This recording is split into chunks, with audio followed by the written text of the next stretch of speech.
report, right, 2025 say that there's about 142,000 millionaires migrating. Yep. So this is no longer a trend. It's actually something very firm. Actually, when we talk about wealth migration, right, we are not talking about hiding the money or like what tax evasion. Yep. It's all about planning, right? We are not selling shortcuts. We are actually offering institutional quality as well. Yes. When you have money, you have a choice. You can choose things where you can save your money. Right now, with the current US and Iran war, Singapore will still be a safe haven. They always tell me, call my younger brother, Yes. come noise. No, you cannot say that. I cannot say that. You can say that to him.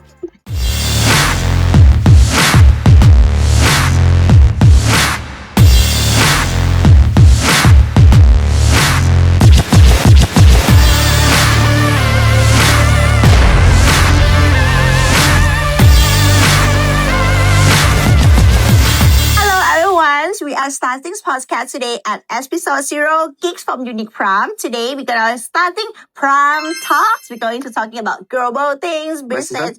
Hello, brother. Not 6 p.m. yet. You're going back home already, man? Cannot. Okay, cannot lah. Okay, then you just come to talking with me with the podcast. Okay, you need to do OT, but no money, nah. And then today we have my brother here, Mr. Yan Shang, to join us as well because of we're gonna talk about business. Okay, you join me talking about work, business, global investment, whatever in this world. It's okay? Yep. Yes. Okay. I have some my brother, another guys join as well. This is Boss Chayapat. Yeah, so everyone here is joining us today. Okay. Yeah, today we're gonna start a podcast and then we're going to sharing something normal, simple, and then I'm thinking like I would like to let the world know about global business and then what is going on, why we are starting the company as a consulting company. It's relating in terms of the global investment migration. Right. Okay, but before that, can we Cheers. Cheers. Actually, like why I'm starting podcast because of I feel like more millionaire is already moving either their wealth, their business to global. It's not just only Singapore. So I feel people was curious why. Then I'm thinking a lot of people are thinking about tax, thinking about planning. What is the strategy for this kind of the wealthy people? Yep. Okay, actually, like Henley's report, right, 2025 say that there's about 142,000 millionaires migrating. Yep. So this is no longer a trend. It's actually something very firm, right? So actually, when we talk about wealth migration, right, actually what we are not talking about hiding the money or like what tax evasion. Yep. It's all about planning, right? So it's about relocating life, capital, legal exposure, as well as across jurisdiction, right? So let's break this down to 3 different layers. Yeah, what do you think? Let's say a personal layer, right? What we want when you want to migrate, when wealthy high net worth want to migrate, what do we look at? Safety, education, for their kids, healthcare, as well as political stability. Right. Next, right, will be the capital layer. So that's where we talk about tax efficiency, banking accessibility. Yeah. Okay, regulatory certainty as well as investment flexibility. Then the third thing that actually maybe it's the second generation, will be legacy layer. Okay. Then we go into estate planning, right? Because if you're wealthy, you want to make sure that your next generation will be as wealthy as well, right? Okay. Estate planning, succession, trust, etc. Right? So this is, when we talk about wealth migration, it's not just about tax. Okay. It's about everything whereby inheritance is often a deeper dive into this. Yep. No, but is that correct to say wealth migration is just to buy the passport thing? What do you think about it, one? I don't think that it's like people were thinking about migration is buying passport, buying like residency, changing their tax number. It's not that kind of bad thing. It's we go with the positive way that it's like we have a choice. When you have money, you have a choice. So it's meaning you can choose things where you can save your money, where you can plan your legacy and planning your inheritance for a next generation. That is when you buying the comfortable and then saving that like money for a next generation. I was thinking about that one. What do you think about that? I agree. I think they have a lot of things to consider before you want to do the migration thing. Including, let's say, if you have a family, Jen said, right? You need to look whether this country is good for your kid or not. You need to look for like the education system, including something like economic stability. That's the key thing that they have to look at as well. Yeah. So that's why we thought that the important thing wealthy people is mean have more money. Then they might be doesn't have where to put the money, or maybe they need to manage their wealth. So that is something that Singapore is one of the choice. It's not only Singapore in this world, but we still have like Middle East, we have many like Australia. It depends on what is objective of the customer. So maybe we can talking about our Thai's customer that comes to Singapore is maybe are looking for where is the place that's more stability or is more safer. That's with that plan. So let's talk about what actually high net worth actually they consider when they want to move, right? So I mean that everyone talks about tax, right? So tax efficiency is one of them, right?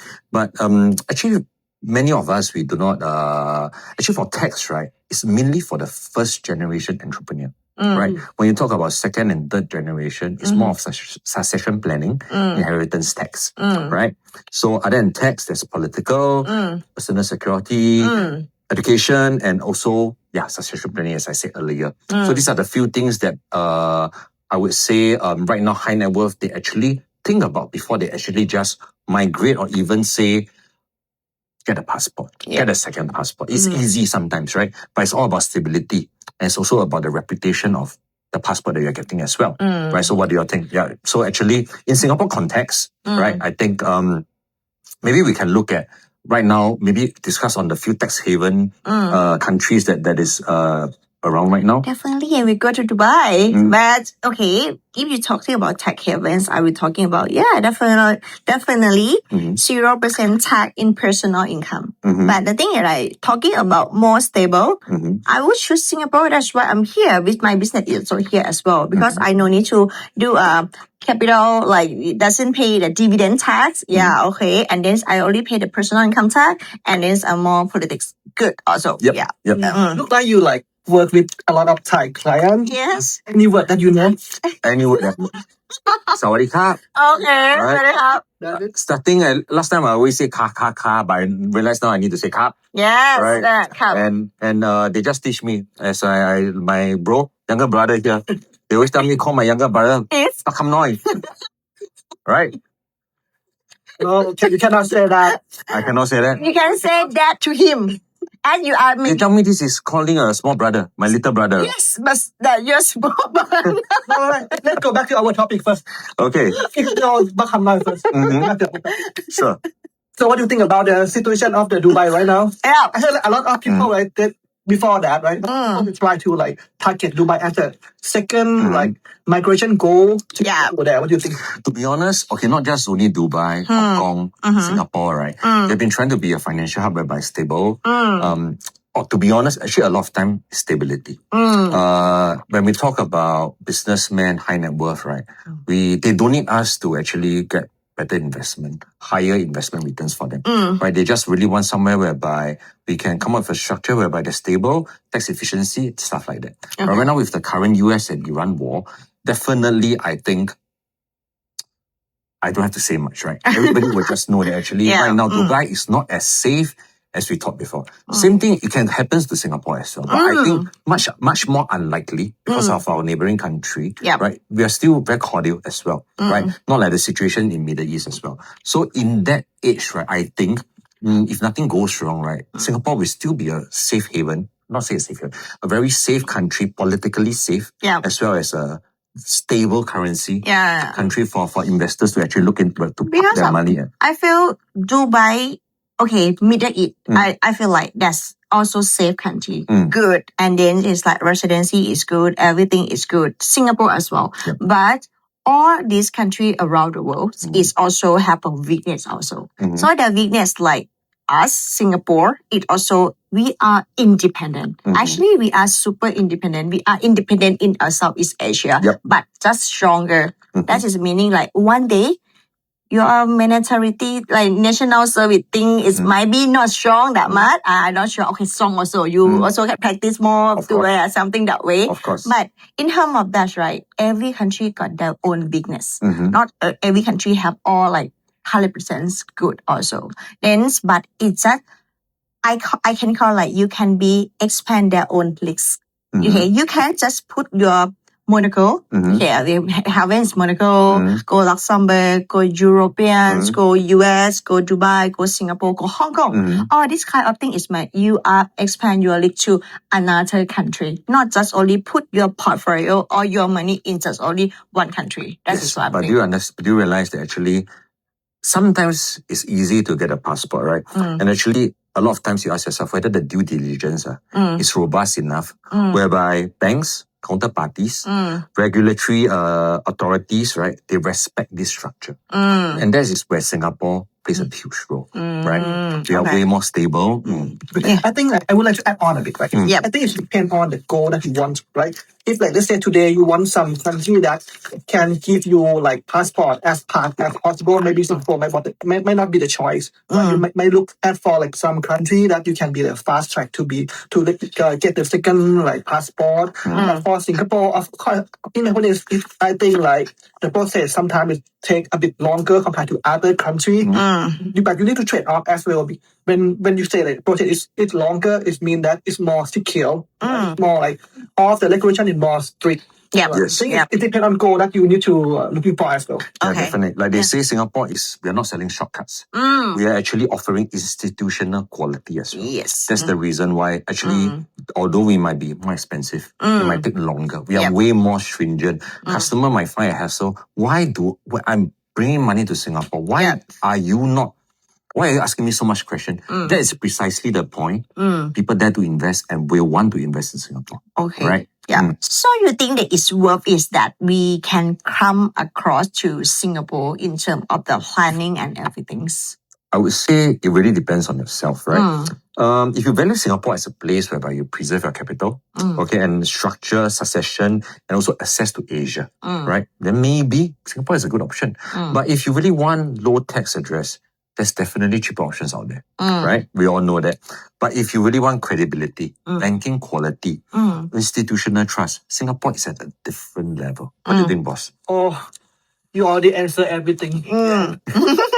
Actually, I would like to add on a little bit from things you said, right? I think Singapore, they have a lot of structure that can benefit for the investor, including like people who want to like move to Singapore as well. For example, we have some like trust structure, and also like maybe family office, or actually we also have some like vehicle that can facilitate for like people looking for like set up fund structure as well. A lot of things that you can do in Singapore. I would say this way. Okay, so add a little bit because of this is called GIP or Global Investment Program that is designed by the Singapore government. So this one, right, actually they have like a family office that's targeting for super rich people, 有钱人, 名人爷爷, something that way. That's why they are target all these kind of rich people. And then it's also like trust, also VCC, or even can set up the holding investment company that can be the structure that we can plan. So the kind of thing can be you put money in Singapore, you do some local investment, either than invest in terms of the money market or invest in terms of the business. You can be applied like a visa, a long-term residency in Singapore, and then also can be the Singapore local tax residency. That kind of part can be applied to a foreigner, which is like Singapore. It also benefit that's a lot of money coming to Singapore as well. Two-way, the investor get what they want in terms of the profit of the investment. Singapore get the benefits of another foreigner come to put the money in these small islands. That's what I think about that. Sorry, Gigi, right now, the information, we have a lot of information. Yes. In short, any easy way that I can like move to Singapore. Okay. You have a girlfriend, boyfriend, it's like มีแฟนหรือยังอะไรอย่างงี้ยังโสดนะคะ like that way. So it's made me attract a lot of people to come to Singapore, right? Yeah. Yes, but that is definitely one way. Okay. But I'm sure all of you guys, I mean, we want to do proper planning. Yes. That is actually what Singapore is looking at as well. Yeah, definitely. Well, today you can hang me flowers. Right? I only... Okay. Yes. We drink some water. So that's why I'm thinking there's a lot of things we can do. And there's a lot of things that Singapore is open way for you. So that is the way. I have a Korean customer who is a Korean resident, but what can he do in Singapore? Oppa is coming. Let's wait for the next episode. More drinks on you. You have to say like support ปะคำน้อยคนนี้หน่อย support บัก ปาก คำ คำ น้ น้ อ อย ยคนนี้หน่อย please support us please support ปากคำน้อยคนนี้หน่อย ไม่ใช่เอาใหม่ please support Please บักคำน้อย please support ปากคำน้อย คนนี้หน่อย คนนี้หน่อย